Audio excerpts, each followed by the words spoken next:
On November the 13th, 1974, at around 3:15 am, 23-year-old Ronald DeFeo Jr. stalked the dark hallways of his family home with a high-powered, fully loaded rifle at his side as his family lay fast asleep in their beds. He entered his mother and father's bedroom, aimed his weapon, and brutally shot them as they slept. He then systematically entered each and every bedroom of his 4 siblings, aimed his weapon, and pulled the trigger, killing everyone instantly. The dead included Ronald's parents, Louise and Ronald DeFeo Sr., his 18-year-old sister Dawn, his 13-year-old sister Allison, his 12-year-old brother Mark, and his 9-year-old brother John Matthew.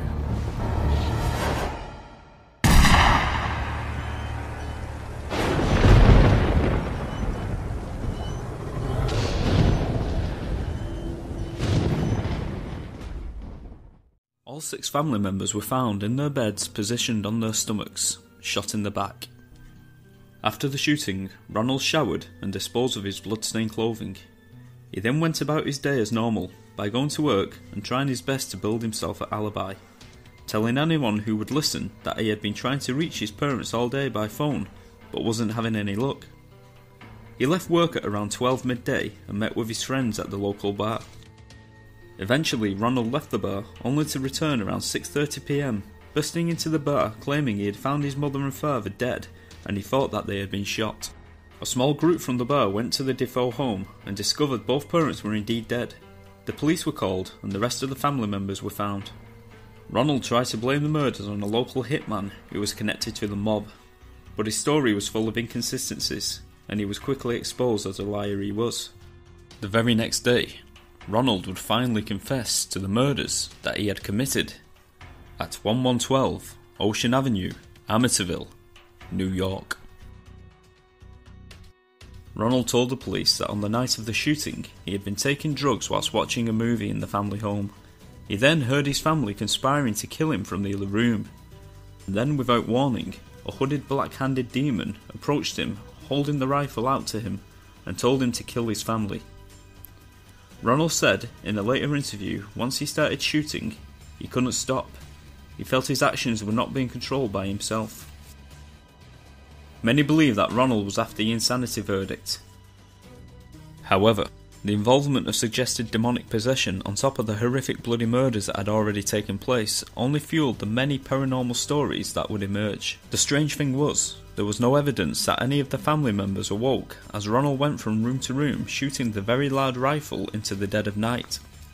The rifle Ronald used would have made a tremendous noise, which should have been enough to awaken anyone.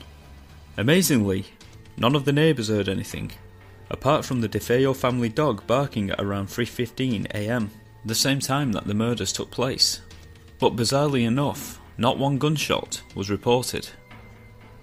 Ronald DeFeo Jr. was found guilty on 6 counts of second-degree murder and was sentenced to 6 consecutive life sentences. Just over a year later, the Amityville house will open its doors to a new family.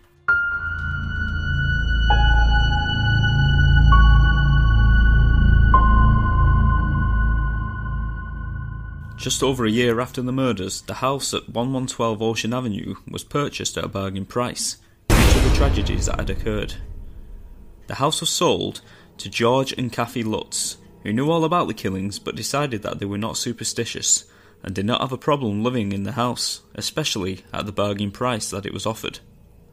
The Amityville house has 6 bedrooms, a heated pool, a garage and a boathouse at the back, a perfect home to build a life and a happy memories. On December the 18th, the family moved into the home.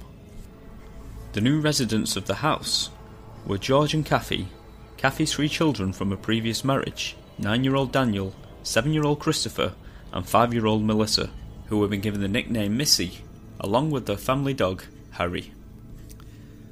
As we said before, Kathy and George were not superstitious, but a close friend had recommended that they get the house blessed, so George and Kathy decided to heed their friend's advice and call in a Catholic priest. On the day the priest visited, he was left to his own devices to roam the house and bless each room as he saw fit. However, something did happen to the priest that we will come back to later. Before leaving, he approached George and Kathy looking shaken and troubled. Before he left, he advised the couple to not spend too much time in a room on the second floor where Kathy would eventually set up a sewing room, and then the priest turned and left the house immediately. George and Kathy started to notice strange happenings almost instantly after moving in. The house would make strange sounds in the dead of night. Not unusual for such a big house, but as Christmas come to an end, the sounds changed into something more menacing. Also on top of this, each member of the family became distant and experienced things that were unique to only them. George in particular started to act strange. He claimed he was always cold, and no matter what he did, could not warm up. He became obsessed with chopping wood and burning fires, as he tried in vain to keep himself warm. The atmosphere between the family changed. Things became tense and arguments were now a common occurrence, and communication began to break down. And the unusual occurrences intensified over the coming days. Some of the occurrences including a slime substance appearing all over the bathroom taps and walls, and there was also a large infestation of flies, despite the cold weather. Every night at 3:15 AM, George would snap awake. Funnily enough, this was the same time that the murders took place. Also, Kathy was plagued by nightmares, which reoccurred every night. She claimed that in her dreams she would follow Ronald DeFeo around the house and witness him shooting his entire family as he did on that fateful night. Kathy claimed she knew the order of the killings and the area of the bodies that the bullets entered. This knowledge that Kathy supposedly had was later confirmed by Ronald DeFeo's attorney, who had access to the case files. George started to roam the hallways of the house at night, and he began to notice that everyone in the house started to sleep on their stomachs, just like the DeFeos did on the night they were shot. There were certain areas in the house that smelled of overpowering perfume and excrement, and more slime started to appear on the walls and dripping through keyholes. Over the coming days, the Lutzes also began to worry about their 5-year-old daughter, Melissa, who now spent most of her time in her bedroom talking to an invisible presence. Now, it's not that unusual for a little girl to create an imaginary friend, but her description of her imaginary friend, who she called Jodie, was very disconcerting. Missy described Jodie as being a pig who could be as big or as small as it wanted, and could be visible or invisible. George became more concerned one day when he sat down with his little girl and asked her what kind of conversations was she having with Jodie, and what he heard next troubled him. Apparently, Jodie had told Melissa that she would always live in the house and never leave. And George came to the conclusion that a 5-year-old little girl could not have made something like this up, and it was a few nights later that George's fears were confirmed to him. One night, as George was returning from the boathouse, he happened to peek up at Melissa's window and noticed a pig-like creature staring down at him with eyes that burned red. George rushed into the house and bolted up the stairs as fast as he could, only to find that the room was in fact empty. There were other times that George had witnessed Melissa talking to Jodie, who was apparently sat in Melissa's rocking chair, which was rocking freely of its own accord. On more than one occasion, George and Kathy had also caught the pig-like creature staring at them from outside the house, peering in at them. When George went out to investigate, of course, he found nothing, apart from cloven hoof prints in the snow. George was also awoken at night by the sound of the front door slamming open and shut whilst he lay in bed. The noise was enough to wake the whole family, but no one did. And when he went down, he found that the door was shut and locked, and the dog, sound asleep, on the floor. On other nights, he claimed to be jolted awake by the sound of a loud brass band playing off tune from downstairs. And like before, no one else could hear this but George. And as soon as he investigated, the noise of the marching band would simply cease. Kathy started to get in the habit of hanging crucifixes around the house that would turn of their own accord and give off a sour odour. Another strange occurrence came when George tripped over a lion ornament that they had in the living room, hurting his ankle, and on closer inspection, he found what looked like bite marks. George decided to move the lion ornament out of the room, but somehow it always seemed to find its way back. And no matter how many times George removed the ornament, he claimed that it always reappeared. Other wild, terrifying claims were also made, like the windows opening and shutting of their own accord, or even exploding inwards into the house, shattering all over the carpet. And George also recalls a time when Kathy's face seemed to turn into an old hag's right before his eyes, and seemed to take hours to return to normal. At their wits' end and desperate for some peace, George and Kathy decided to carry out a blessing of their own. And on January the 8th, 1976, George held a silver crucifix as they both recited the Lord's Prayer as they went from room to room. George claims that as he entered the living room, he could hear a chorus of ghostly voices, begging them to stop. George and Kathy claim that after the blessing this just seemed to anger the entity or entities that resided in the house. Kathy also claims that every time she tried to contact the priest by phone, there was always static down the line, preventing them from hearing each other. After a final failed blessing, the Lutz family experienced a night of inconceivable disturbing events that terrified them so much that they have never spoken fully about what actually happened on that final horrific night. On January the 14th, 1976, in the middle of the night, the Lutz family fled the family home after just 28 days. They never returned to the house again and left all of the belongings behind. The newspapers were quick to write about the amazing events that had happened at the Amityville house, which also caught the attention of many paranormal investigators worldwide, including Ed and Lorraine Warren.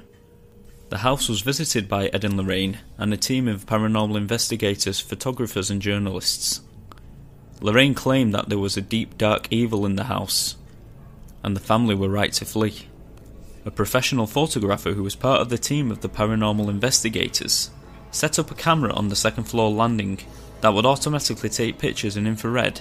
The camera caught the image of a young boy with white eyes peeking out of a doorway on the second floor hall. The picture is considered to be one of the best paranormal photographs ever taken, and is as clear as day. Some have speculated that it could be the ghost of the murdered child John DeFeo, who was shot dead in his bed. It is said that no children were in the house at the time of the photograph, giving more credence to the case. After lots and lots of publicity, a book and a Hollywood movie, the Lutz family became very well known, appearing on various TV shows telling their story. After the release of the Amityville horror movie, the priest that blessed the second floor room, that became Kathy's sewing room, came forward and told his story. The priest claimed that he entered the sewing room and he started to splash holy water when he noticed the temperature drop drastically, and a deep disturbing voice that seemed to be coming from straight behind him demanded that he get out.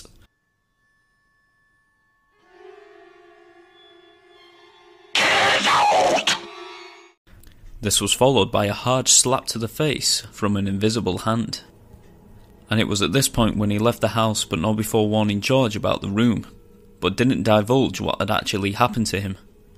The priest also claimed to have discovered blisters appearing on his palms resembling the stigmata. The priest tried to reach George and Kathy by phone many times to inform them of what actually happened, but as Kathy said, the phone line was full of static that prevented the priest's story from being told. Throughout the years to the present day, no one has ever experienced any paranormal experiences in the Amityville house, and no one has ever found any evidence that the events ever took place. Many claim that the Lutz's story of the haunting was all fabricated lies, part of a get-rich-quick scheme that allowed them a book deal and a movie out of an amazing story that they made up. But many make the argument as to why would the Lutz family just up and leave their property and all of the possessions and risk everything that they owned. George and Kathy later divorced and went their separate ways, but even on their deathbeds, both claimed that the horrific events did actually take place at 112 Ocean Avenue, Amityville, New York. Way back in 1979 at the address of 284 Green Street, Enfield, lived a single mother, Peggy Hodgson, and her children. The children included two young girls, Margaret aged 14 and Janet aged 11, and her sons, Johnny aged 10 and Billy aged 7. The activity started one night as the children were upstairs getting ready for bed. All of a sudden, Peggy could hear a lot of banging and screaming coming from the girls' bedroom. She rushed into the room to tell the girls to keep it down, only to see them sitting there terrified, staring at a set of heavy drawers that had been moved from their usual position to the middle of the room. The girls swore it had moved on its own, but Peggy didn't believe the girls and attempted to push the heavy set of drawers back into place. After quite a bit of effort, the drawers were back against the wall, and Peggy, now out of breath, turned to her children and insisted they stop messing around and get ready for bed. At that instant, the set of drawers flew from the wall right back into the middle of the room as Peggy, Janet and Margaret were left frozen in fear. This was followed by a loud, unsettling knocking coming from all the walls in the rooms surrounding them. The family quickly fled the house screaming in nothing but their pyjamas and ran across the road and banged on the door of the neighbours, Vic and Peggy Nottingham. And the family frantically explained what had just happened to them in the upstairs bedroom. Now, Vic Nottingham was not the kind of man to skirt easily, and volunteered to go over to the Hodgson residence to investigate. And so they all returned back to the house, including the Hodgson family, who insisted that they stay downstairs while Vic searched the upstairs rooms. He inspected the dark, empty rooms and noticed the knocking sound following him around the house in every room. A little spooked, he went back down the stairs to talk to the Hodgson family. What we need to keep in mind is that Vic was a builder by trade and knew a thing or two about household plumbing, but he admitted that he couldn't blame the knocking noises on old water pipes or creaky floorboards. As Vic and the family stood there in the living room trying to think up some kind of rational explanation for the activity that had just happened, another 3 bangs came from directly above their heads. It was coming from the upstairs bedroom. Vic couldn't help but look shaken and suggested that they ring the police. When the police arrived, you can imagine their initial reaction to the whole story and suggested that maybe it was nothing more than a prank the children were playing on the mother. As the police officer WPC Carolyn Heaps asked her questions, she was horrified to see an old wooden chair slide across the floor with no assistance at all, pushed by invisible hands. In a later television interview with WPC Carolyn Heaps, she describes how the chair did indeed move across the floor a couple of feet, and was definitely not pushed. And then she goes on to explain how she tried in vain to debunk what had just happened and what she had seen with her own 2 eyes, but in the end she had no explanation. Now, what I find interesting about this is the fact that a police officer with such a respectable career would risk ridicule on television, and I think this only adds more credence to the case.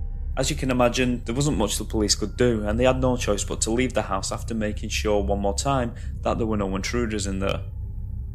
WPC Carolyn Heaps made the suggestion that they seek out other forms of help, and at a loss and not knowing where to turn to next, Peggy and the Nottinghams decided to see if the British tabloids could help.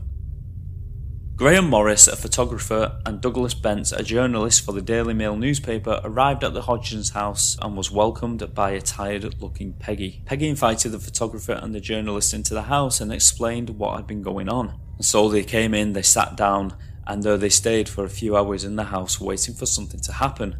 Cameras at the ready, waiting to capture anything paranormal. But of course, nothing happened, and the 2 men became more and more impatient, and they came to the conclusion that they had wasted their time, and they prepared to leave.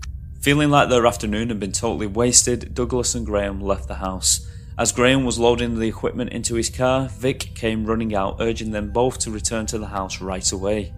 As they opened the door, they could see Peggy and her children in hysterics, trying to get out of the way of multiple objects that flew around the house, such as Lego bricks, marbles and ashtrays that smashed and rebounded off the walls. Graham backed himself up into a corner of the room and proceeded to take pictures. As he was doing so, he was hit on the forehead by a Lego brick that hit him so hard it left a mark. Abruptly, the activity ended, leaving everyone in the room very shaken and silent. Unfortunately, the photographs taken showed no evidence of what had just occurred. This frustrated Graham and Douglas and only encouraged them to try and capture some hard evidence. But to do so, they would need more help from someone who knew a little more about the paranormal than they did. And so they decided to reach out to the Society of Psychical Research, and they sent out their newest member, who was an inventor and a paranormal investigator, and his name was Maurice Grosse. Initially, Maurice was unsure what to make of the claims of the haunting, thinking it all may be a hoax, or maybe the family wanted their 5 minutes of fame with the tabloids. But after a few nights and after witnessing some strange happenings in the house, he became convinced that this was all worthwhile and suggested this was all down to a poltergeist. Maurice decided he would need more help and invited writer and journalist Guy Lyon Playfair to join the investigation, due to his background in paranormal investigations. Over the next 14 months, the investigators ended up spending the majority of their time staying with the family to comfort and to try and capture some sort of evidence of poltergeist activity. It wasn't long before the supposed haunting caught the eye of the BBC radio service, who sent out Ros Morris to investigate the story that was capturing the attention of Britain. On her first night staying in the haunted house, she sat downstairs in the living room with Maurice as he filled her in on the investigation so far, as the family slept upstairs. As they sat in the living room, there came a loud bang coming from Janet and Margaret's room. Ros and Maurice rushed up to find the girls in a deep sleep, and a chair that was originally standing next to Janet's bed thrown over in the middle of the room. With shaking hands, Ros brought out her microphone and started to document what had just happened, whilst the girls were still fast asleep. Not long after this incident, the activity in the house started to escalate, and the family no longer felt safe sleeping in separate bedrooms, and now they slept in the same room every night. One night, Janet informed her mother that she could hear a scraping sound coming from the fireplace that was upstairs in the bedroom. The scraping turned into a loud vibrating noise, like the walls were coming down around them. Guy rushed into the bedroom just in time to see the fireplace being ripped out of the wall by some invisible force, and then flung over the bed and coming down to the ground in a tremendous crash, leaving everyone in the room shocked and terrified. Morris would later comment on the sheer weight of the gas fire and that he could not lift it, so there was no possibility two young girls could either. All the activity seemed to occur even more so around the youngest daughter, Janet. Gross thought this was probably due to puberty, and this is an ongoing theory around poltergeist cases, that the poltergeists somehow feed off energy of a child that is going through puberty. Gross decided to have Janet tested for any chance that she could perhaps influence metal to move or to vibrate it or bend it, like the famous spoon bender Uri Geller. Janet was told to place her hand 6 inches away from the spoon with no touching. Within a minute or so, the spoon did indeed begin to bend, and by the end of the experiment, the spoon was successfully bent fully, with no touch from Janet at all. Guy Lyon Playfair had a theory that the activity could be due to the breakup of Peggy and her husband, leaving Peggy with the children to bring up alone, with very little money coming into the house, creating a very unhappy home, creating the perfect environment for a haunting. 2 months after the first incident, the activity carried on, increasing in volume as time went on. Thumping, knocking noises coming from all over the house on every wall, which was caught on tape on many occasions. October rolled around and the nights were getting darker as the occurrences got stronger and stronger, and this was seriously taking its toll on the family. Maurice decided to send the family away on holiday to Clacton-on-Sea to give them a well-deserved break. The holiday was delightful, and a certain weight had been lifting, but unknown to Peggy and the children, their behaviour was going to return with a vengeance as soon as they got home. One night as the girls slept, they were awoke by once again loud banging coming from the bedroom floor. Maurice entered the room to calm the girls and decided to try and communicate with the knocking. He asked aloud if the invisible culprit of the knocking could answer with 1 knock for no and 2 knocks for yes, and then he went on to ask this so-called ghost the following questions. Maurice's first question to the poltergeist was if it had died in the house. Maurice didn't get 1 knock or 2, he got a total of 53 knocks. This annoyed Maurice, who then asked if the spirit was playing some sort of game with him. Suddenly, a box from the corner of the room flew into the air and hit Maurice square in the face, and then followed by a pillow. It would seem that this poltergeist had a little bit of an attitude. 3 months into the case, Janet's behaviour started to concern everyone. She started drawing disturbing pictures, and she also started to go into a trance-like state and have fits, and sometimes she would start to bang her head against the walls. Maurice became worried that she may injure herself, and a doctor was called. After the doctor's checkup, he decided to give Janet a sedative to calm her, and she was sent to bed. Later that night, Janet would awake from a sedated sleep in pure darkness and pure terror, screaming for help as she realised she'd been placed from her bed on top of the radio player, which was sitting on top of the chest of drawers. This was witnessed by her uncle as he entered the room to help her down. Normally when the children went to bed, Maurice would set up audio recording equipment in their rooms to try and catch any unexplained noises that may occur during the night. One incident that was caught on audio tape by Maurice involved Janet asleep in bed when she was suddenly dragged out of her bed by invisible ice-cold hands and dragged across the bedroom floor and out of her room and thrown from the top of the stairs headfirst to the bottom. Although Janet was very shaken up, she wasn't too badly injured. Now, Graham Morris decided to set up a video camera in the girl's bedroom in hope of catching anything paranormal that might happen again. Also, this video recording equipment was remote control, so people downstairs could actually move the cameras around in the bedroom whenever they heard any kind of noise. This video camera apparently captured Janet being thrown against her will on a few occasions across her room. Janet was also once seen by the local baker who was passing by the house when he heard a great commotion coming from Janet's bedroom window. He looked up to see Janet floating as well as a few of her toys around the room in a horizontal position, floating up and down.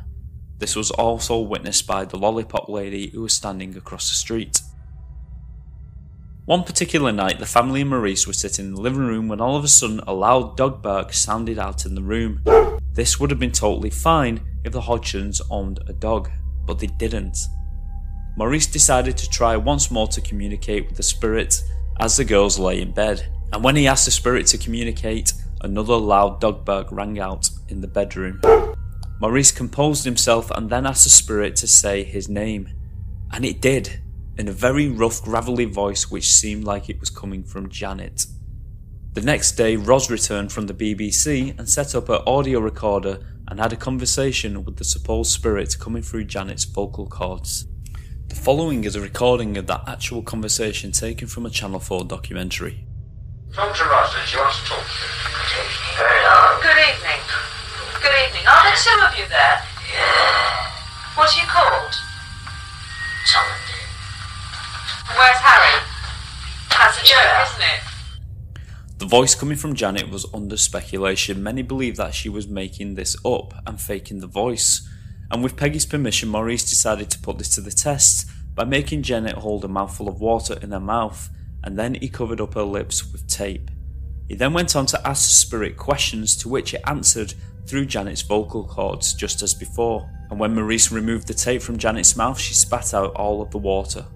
This to Maurice was undeniable proof that this was indeed paranormal. More conversations with the spirit came in the following days, but there was still a doubt in everybody's mind whether Janet was actually telling the truth and not playing a prank, even though she swore it wasn't her speaking. But one conversation that the spirit had with Maurice through Janet's vocal cords had some shocking, undeniable facts about a previous resident of the house that Janet could not have known about.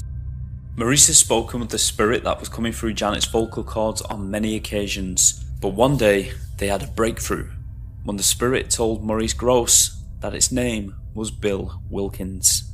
Maurice decided to invite his son Richard Gross to try his hand at interrogating the spirit to see if he had any more luck where Maurice was failing. Richard asked one simple question. He asked the spirit that they all knew now as Bill if he remembered what had happened to him when he died, and the answer he got from the spirit was astounding. The spirit, or Bill, answered in what Richard describes as a gruff, gravelly voice of an old man that no 11-year-old girl was capable of replicating. Here is another audio clip from the Channel 4 documentary that recorded that conversation. I want you to tell me whether you remember what happened to you when you died. I went blind. Then I had an hemorrhage and I fell asleep and I died in a chair in a coat downstairs. Now, I don't know if you can make out the audio from that clip, but what the spirit actually said is, I went blind and I had a hemorrhage and I fell asleep and I died in a chair in the corner downstairs. Now, after a bit of investigating with the council, they discovered that the last occupier of the house was indeed a Mr. Bill Wilkins. And to put the icing on the cake, Maurice tracked down Bill's son, Terry Wilkins, who also confirmed that his father had died at the property before the Hodgson family had moved in. Maurice asked Terry how his father had died, and Terry confirmed that his father Bill Wilkins had indeed died in his chair downstairs and suffered a brain hemorrhage. Not long after, Janet was taken into hospital for 2 months and a number of psychiatric tests were made on her. In the 2 months Janet was away from the house, the activity started to die down and eventually came to a stop. Janet's mother Peggy stayed in the house until her death in 2003, and the children all moved away to try and build a normal life elsewhere.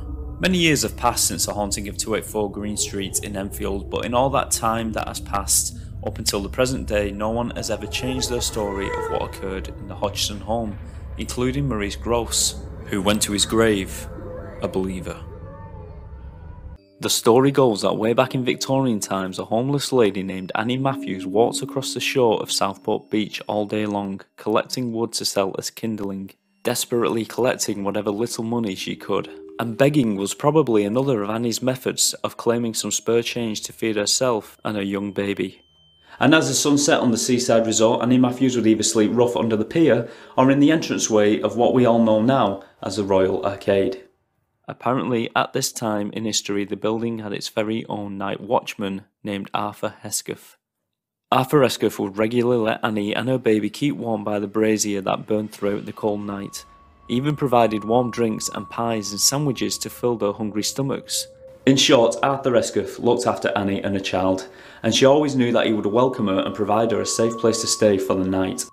One winter's day, Annie had been walking the shore of the frozen beach all day collecting wood to sell.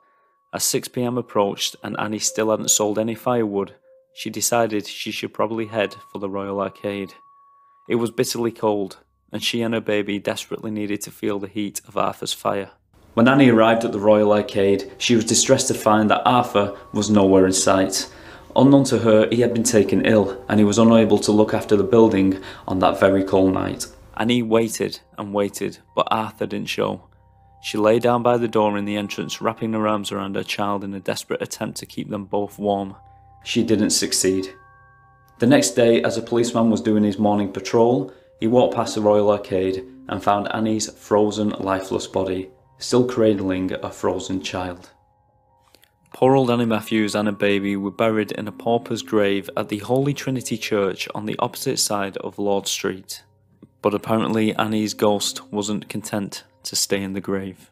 It is said that on really cold, icy nights, Annie Matthews and her baby returned to the entranceway of the Royal Arcade. The eerie phantom sounds of her wailing and crying can be heard on the night breeze as she desperately calls out for her friendly night watchman, Arthur Hesketh.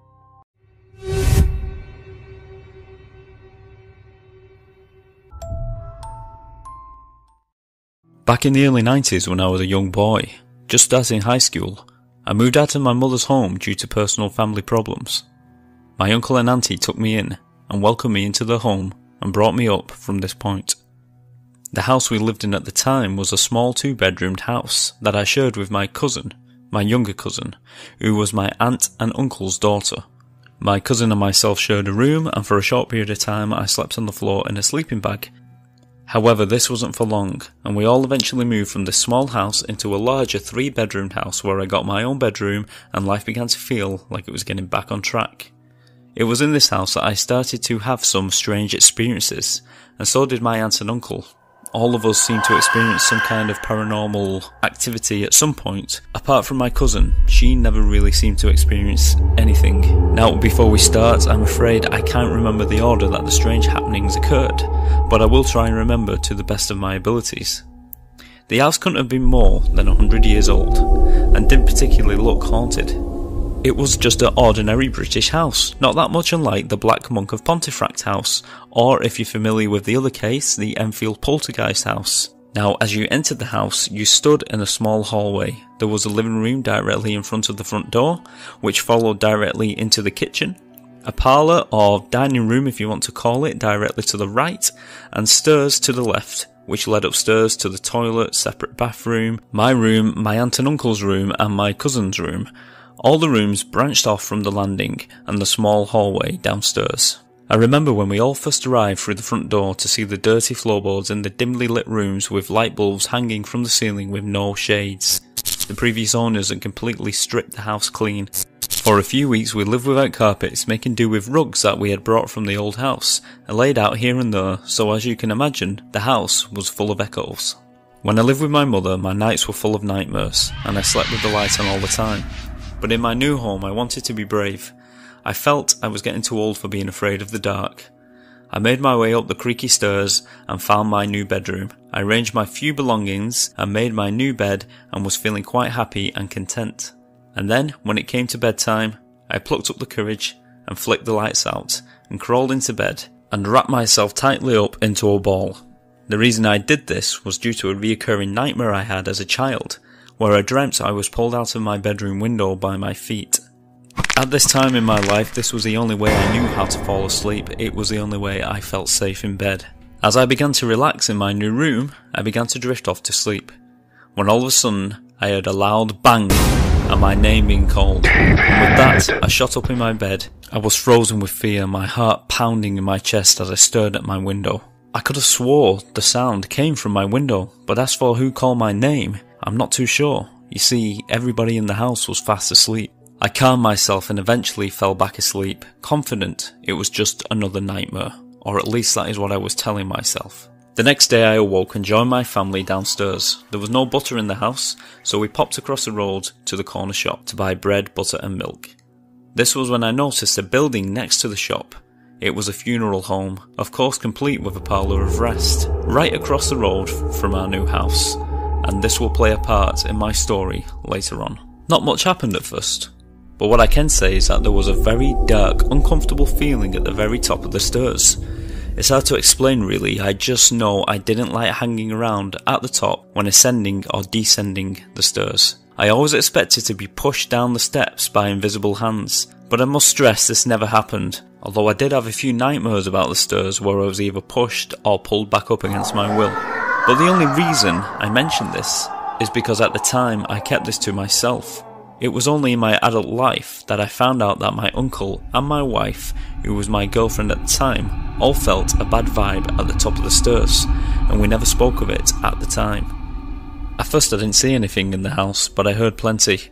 I remember one day I was home alone and I was sitting downstairs reading a book, and all of a sudden I could hear what sounded like organ music, or church music if you like. It was coming from upstairs. At first this didn't alarm me. You see, my uncle's alarm clock had a habit of playing music whenever it felt like it, and I normally would just go upstairs to his room and simply press the off switch.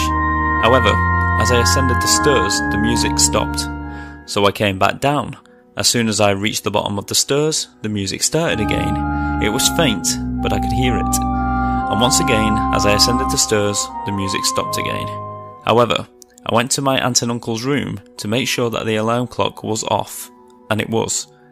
As soon as I got back to the bottom of the stairs, the organ music started again, very faintly, but I could hear it. But each time I went up the stairs, and once again it stopped. A little creeped out, I decided to take the dog for a walk, and when I returned, the music had stopped completely. I heard a few more unusual sounds in that house, mainly the knocking at my bedroom window or the calling of my name as I fell asleep, which happened on and off during my young life in the house.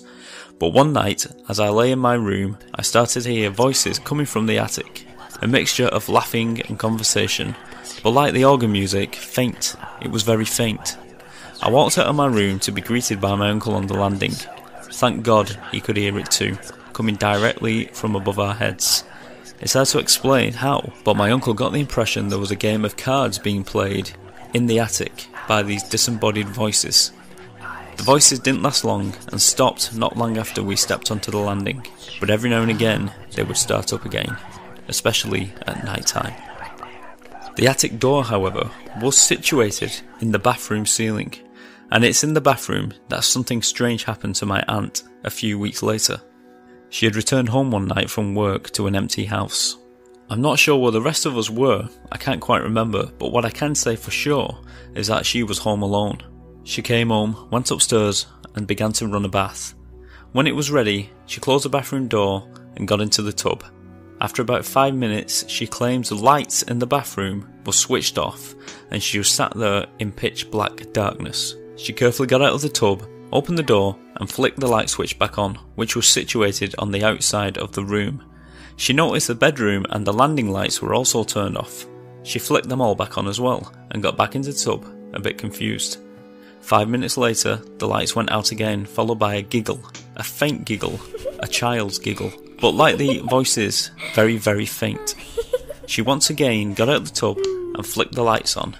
including the bedroom and the landing, which had gone out again. What she initially thought is that myself and my cousin had returned home and we were playing a prank on her. But after discovering that myself and my cousin were still out, she decided to dry herself off and got dressed and went downstairs to watch TV with the dog and tried to dismiss what had just happened. One particular night I was sat in my bed watching TV. I was flicking through the TV channels when I stopped on a documentary on the devil, or religion, I can't quite remember exactly. After about 30 seconds of this programme being played on my small TV, my bed started to violently shake and rumble. My room was so small my bed was trapped in between two walls, so it couldn't go anywhere, but it did shake like mad, banging on the floor and on the walls. I threw off the covers, jumped out of bed and spun round just in time to witness the bed stop shaking and come to rest, just like that. After I regained my calm, my initial thought was an earthquake, or a very big truck must have drove past outside. I ran downstairs asking my aunt and uncle if they had felt any shaking of any kind, and of course they didn't. Now, when I thought back on what I was watching on the TV, a programme about religion, it always makes me wonder whether something in my bedroom simply wanted me to change the channel. On another night, as I lay awake in my bed in darkness, I watched my school bag start to shake and rustle about on my floor, as though there was a small kitten playing inside it. And of course, when I switched on the light and looked inside, there was nothing there apart from my school books. I just want to say before we go any further, all of these things happened over a few years, not over a few days or a few weeks, more like every couple of months we would hear something or see something. So I've discussed the sounds in my house. Now I'll start to tell you about the apparitions. First of all, I'll tell you about something that woke me up by calling my name again whilst I slept in my room. At this point in my life I'd gotten over my fear and was now sleeping with my legs completely fully down, and I had no nightmares. I was a little bit older and a little bit more rational and now completely comfortable with sleeping in the dark. So, on this particular night, once again I'm fast asleep. And once again, I'm awoken by a voice saying my name. But this time, it wasn't loud in my head. It was said softly, and I didn't wake up in any state of panic. I simply opened my eyes, and then I saw her standing over me. It was the perfect silhouette of a woman, in a flowing dress with long hair hanging down next to her shoulders. She was almost a shadow, but I got the sense her dress was floral. The thing is, I was only shaken for a second as I looked up at her, and she looked down at me, and then I felt a wave of calm, and then she disappeared. It all lasted about 5 seconds, maybe 10. As soon as she vanished, I fell back asleep. On another night, my uncle was sitting on the couch watching television, when all of a sudden, he said he saw me enter the room and walk directly across and enter the kitchen, but I didn't acknowledge him. He got up from the couch and followed me into the kitchen, but to his shock, the kitchen was completely empty. And then he remembered I wasn't even in the house that night. One day, I was home alone, in my room, and I was very ill. I had a bad case of the flu, and my temperature was quite high. I was sleeping on and off. You know what it's like when you're sick, it's hard to stay asleep. The pain keeps you in and out of consciousness. It was still morning time, and I was once again awoken by a male voice saying my name. I rolled over in my bed thinking it was my uncle, only to see a solid figure of a man in a black suit sat next to my bed staring at me, but his face was void of features, no eyes, no nose, no mouth. His face was a complete blank canvas. The best way I can describe him to you is that he looked a little bit like Slender Man, but Slender Man was decades from being thought up. In the 90s, he simply didn't exist. The strange faceless man spoke to me, but for the life of me I can't remember what he said, but I felt it was a warning, and then he simply vanished into thin air. Now I must say, I put this down to just being ill and having a fever dream, but I still thought it was worth mentioning, because when I think back about this, I can't help but wonder if what I saw was something more than simply a fever dream. The last experience I had in this house is the one I'm convinced actually happened. It was around 7 PM. The sun was slowly going down, but there was still a little light. We had a guest around that night, and myself and my uncle stood against the wall in the living room chatting to our guests, who had all filled up the couch and chairs.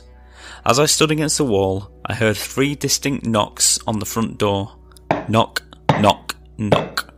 From where I stood, I could see a clear view of the front door in the hallway. The front door had a single pane of glass which ran down the centre. The glass was slightly frosted, but it wasn't frosted enough that you couldn't see someone on the other side. So I heard 3 knocks, and right there, as clear as day, was a small, blonde-haired child on the other side of the door. I was a bit concerned because of the hour the child was knocking at the door. As I approached the door, I never took my eyes off the child's mop of blonde hair on the other side of the glass. I grabbed the door handle, and as I turned the handle, I could still see the small head on the other side of the glass. But when I swung the door open, there was no one there. I walked outside, there was no one around. I came back in, I closed the door and inspected the glass. It was clear, no one was on the other side. I'm certain of what I saw, and to back me up, my uncle also heard the knocks and saw the child's head. Now, if you remember I mentioned the funeral parlour, well, here's where it ties into my story. Apparently, at the same time as the apparition of the child appeared on the opposite side of my front door, the funeral parlour across the street had just received a young blonde-headed boy, and he was being kept in the chapel of rest, awaiting his funeral. And I found out at a later date from a neighbour. And I must say that I had never mentioned any of these strange happenings in the house to any of my neighbours, simply because I didn't want anyone to think I was insane. It's only now when I think back to the time I lived in that house if that chapel of rest had anything to do with the things that I experienced in that house. And when I think back to the man sitting at the side of my bed with no face, the one who resembled Slender Man, what may or may not have been a fever dream, I always wonder if he had simply taken a walk from the funeral home across to my house. After all, he was dressed in his best, a smart black suit, not unlike the last suit you will ever wear when you were placed in your coffin. Since that house I have lived in 3 different properties, and I've never experienced anything like I did in that house. And now I have my own family, a wife and 2 children, and I always reinforce that there is nothing to be scared of in the dark, and ghosts don't exist, even if I don't believe it myself. Shortly before midnight on December the 29th, 1972, Eastern Airlines Flight 401 crash-landed in the Florida Everglades, which resulted in 101 fatalities. Years later, certain parts of the aircraft were recycled and used on other aircrafts. It wasn't long before reports of sightings of the deceased crew members of Flight 401 started to circulate. Is it possible that due to the traumatic nature of the deaths of the passengers and crew, that their ghosts somehow became attached to certain parts of the doomed aircraft?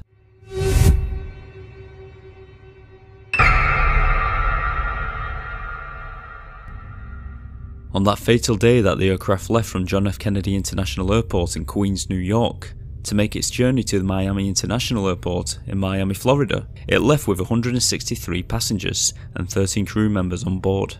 The pilot was Captain Bob Loft, aged 55 years old. Captain Loft had flown for the airline for 32 years. He had flown 29,700 hours throughout his career, which included 280 hours on this particular aircraft. His flight crew included First Officer Bert Stockstill, who was 39 years of age, and he had a total of 5,800 hours of flight experience and 306 hours in this doomed aircraft.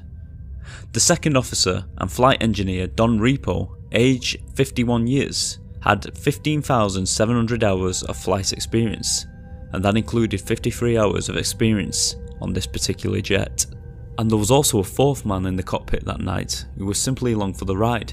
Technical Officer Angelo Donadeo. The man was aged 47 and he was officially off duty. The flight was all going well and to plan. That is until they started to prepare for landing when the aircraft started to make its approach into Miami International Airport. The instruction was given to lower the landing gear.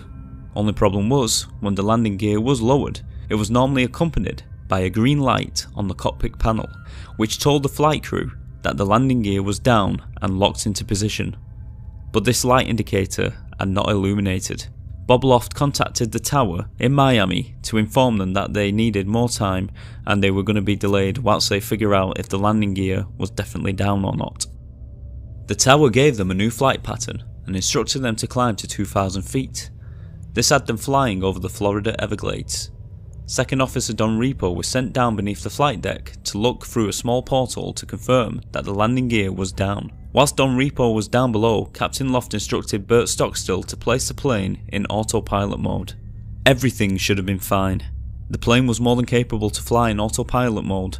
After all, 2,000 feet was still very high, and there was no buildings or mountains around in that area that would be in the way. And for the next 80 seconds, everything was good. But then, all of a sudden, the plane dropped 100 feet, and then flew level for a further 2 minutes.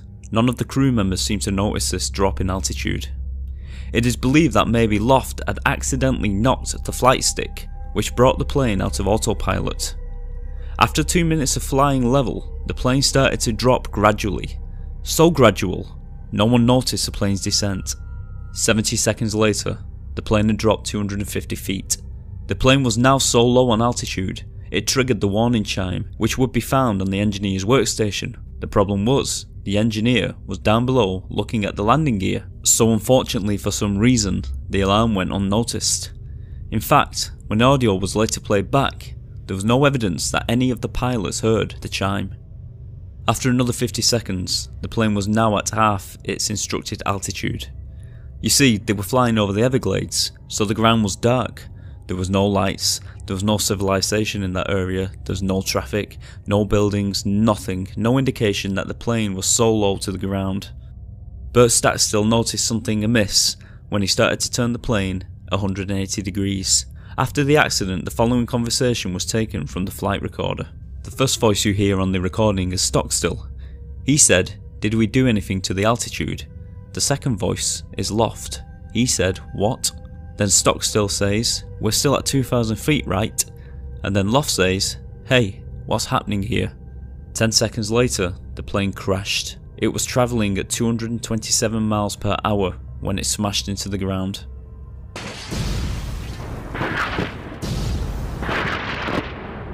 Due to the plane doing its 180-degree turn, the left wing hit the surface first, and then the engine, and then the undercarriage. The plane came down in a very violent manner. It was totally ripped apart and disintegrated, scattering the wreckage over 1,600 feet. The back part of the plane was the only part still somewhat intact. Most of the fatalities came from the midsection of the plane. Due to the plane landing in the Everglades, it is thought that the impact was somehow absorbed by the swamp, which is probably why the aircraft had some survivors. And also, the mud and swampland could have prevented some of the survivors from bleeding out, because it covered the wounds they inflicted. Although the swamp did cause many infections, but I suppose under the circumstances this was more than acceptable. Out of a total of 176 people on the plane, only 75 people survived. Sadly, a total of 101 people lost their lives. Captain Bob Loft died in the wreckage of the cockpit before he could be taken to hospital. Bert Stockstill died on impact. Don Repo survived the crash but later died of his injuries. The only survivor of the cockpit was the off-duty technical advisor, Angelo Donadeo.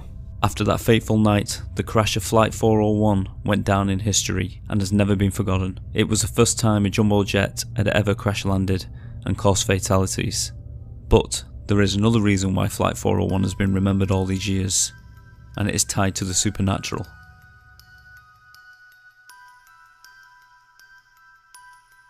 You see, it was rumoured that eventually salvage parts of Flight 401 were refitted into other planes of the same model, and then employees of Eastern Airlines started to report sightings of ghosts of Captain Bob Loft and Second Officer Don Repo, but only on planes that had the salvage parts refitted onto them. In 1973, one of these planes was boarding for a flight to Miami. First to board the plane was a vice president of the airline. As he made his way to the first class cabin and found his seat, he then noticed a captain in full uniform standing there in the first class section, and so naturally he approached the captain and started a conversation with him. As he was chatting with the captain, he suddenly realised he was talking to Bob Loft, the Bob Loft who had died in the cockpit of Flight 401. As soon as the vice president realised he was talking to a ghost, Bob Loft simply vanished right before his eyes. The vice president was very understandably shaken and bewildered, and he ran from first class in hopes of finding a crew member. He was terrified that his sighting may be some sort of bad omen, and some horrible accident may follow. But this wouldn't be the last time that Bob Loft would be reporting for duty from beyond the grave. A few months later, crew members apparently had a conversation with a mysterious pilot sat in the flight deck. They had absolutely no idea that they were talking to the deceased Bob Loft, so you can imagine when the ghost vanished in mid-conversation, The flight crew were rightly scared out of their minds, and apparently the flight was cancelled that day due to the crew being too afraid to come back on board. And so it would seem that Bob Loft had decided to haunt these planes. But it would be Don Repo's ghost that would make himself known to the staff on more occasions than Bob Loft did. On a separate flight, a flight engineer arrived early to carry out important pre-flight checks. The engineer was surprised to see a gentleman sat in his seat when he arrived and immediately recognised the gentleman as Don Repo. The engineer stood there, scared stiff, unable to speak. And then the ghost of Don Repo spoke. He said, "You don't need to worry about the pre-flight checks. I've already done it." And then he vanished right before the engineer's eyes. A few weeks later, the ghost of Don Repo was seen once again by a captain, and once again Don Repo was looking over the pre-flight checks. He turned to the captain and said, "There will never be another crash on a L1011. We will not let it happen." On another flight, it is said that the flight deck crew enjoyed their meal as the plane flew on autopilot at 39,000 feet. Suddenly, there was a loud knocking coming from beneath the cockpit. The same place that Don Repo had been on that fateful night, on board Flight 401. Quite fittingly, the area below the cockpit was also called the Hellhole. The loud knocking continued, over and over. The flight engineer had opened the hatch and peered down into the Hellhole, and caught the gaze of the apparition of Don Repo staring back at him from the shadows, and then he vanished. Upon further investigation, the engineer discovered a problem with the equipment that could have been dangerous, possibly fatal. Cabin crew members also reported seeing strange apparitions on board their jets, where the ghost was simply disappear into thin air. On one particular day, this was witnessed by a crew of caterers who ran off the plane and refused to go back on. Also, the ghostly pilots have been known to appear in the main part of the planes, along with the passengers. One lady who was sitting next to a pilot on board one plane, called the stewardess. The lady was worried about the pilot.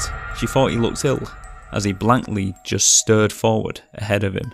As the stewardess approached, the pilot simply disappeared. The lady apparently was so hysterical that they had to restrain her until she calmed down. Another lady passenger on a different flight also sat next to an unresponsive pilot.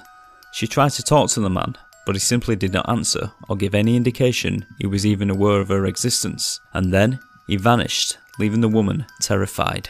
Apparently both of these passengers were shown photographs of the deceased pilots of Flight 401, and both women identified the ghost to be that of Don Repo. On another flight, a stewardess was preparing the food in the galley. As she went to open the oven, she noticed the image of Don Repo in the reflection of the oven door. The stewardess was not sure if she was seeing things, so she shouted for a colleague to come and see if they saw what she did. And they did indeed. This time, the reflection of Don Repo looked like it was trying to speak, like he was trying to say something, and then the ghost spoke. The ghost of Don Repo warned, "Watch out for fire on this plane." Later, as the plane set off on its return flight, they had an engine failure, which was caused by fire, and the plane turned back and landed safely. And it was also rumoured that the galley where the apparition appeared in the oven was salvaged from Flight 401. Now, one thing that we must consider is that when these ghosts appeared, they didn't only appear to one person, but sometimes to many. On one occasion, a stewardess noticed the captain sitting in first class, and once again she noticed that the captain was unresponsive. Like before, he just stared blankly ahead. The flight attendant went to speak to the captain of the flight, the living captain, and asked if he was aware of the captain who was sitting in first class. She thought that maybe he was deadheading, a term given to staff flying home whilst off duty. When the captain approached the phantom captain, he gasped. "My God," he said, "it's Bob Loft." And with that, once again, the ghost of Bob Loft simply disappeared into thin air. So you see, on this occasion, more than one person actually saw the ghost of Bob Loft. Even when the ghost appeared to the passengers of the plane, often than not, more than one person always saw the phantoms, or so it was reported. On another occasion, an engineer was asked to fix a faulty oven on board one of the planes with the cursed components. A stewardess noticed the engineer fixing the oven in full engineer's uniform. Later in the day, another flight engineer reported to the galley to repair the oven, and noticed it was not faulty but working fine. The stewardess informed the engineer that another engineer had repaired the oven earlier that day, but the real engineer insisted he was the only engineer on board. Later, the stewardess identified the mysterious engineer as none other than Don Repo. It would seem that Don Repo was still making repairs even after death.